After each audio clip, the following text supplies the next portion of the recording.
On a maintenant ajouté nos deux courbes sur notre graphique. Par contre, une des courbes doit avoir une échelle horizontale inversée. Donc, le 0 serait ici et le 250 à gauche. Pour ce faire, il y a quelques étapes qu'on va devoir suivre. La première étape, c'est de sélectionner la série qu'on veut inverser. Donc, je vais prendre celle en orange ici.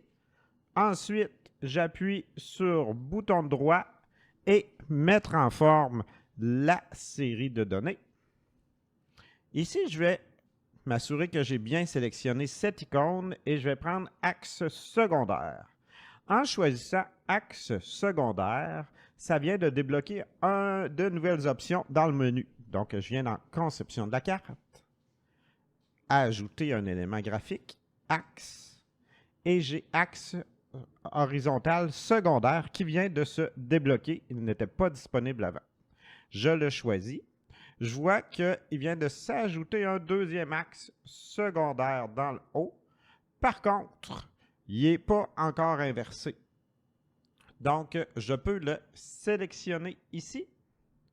Je vais ici. Je choisis l'option ici. Et je vais choisir valeur en ordre inversé. Donc, c'est important de sélectionner l'échelle en haut ici et d'aller mettre valeur en ordre inversé. On voit que maintenant, les deux courbes sont en sens contraire. Dernier détail à faire, on s'en vient dans graduation. Ici, excusez, étiquette.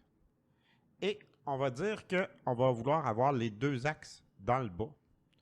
Donc, je vais prendre en bas ici. Les deux axes viennent d'être placés dans le bas. C'est important de s'assurer que les deux axes ont les mêmes graduations. Ils commencent à 0 toutes les deux et dans mon cas, ils finissent à 250 toutes les deux. Sinon, ça peut causer des problèmes de lecture. C'est plus dur à lire.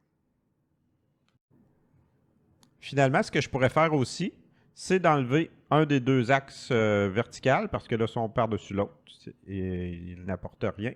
Je viens dans Ajout d'un élément de graphique et je vais enlever vertical secondaire comme ça ici.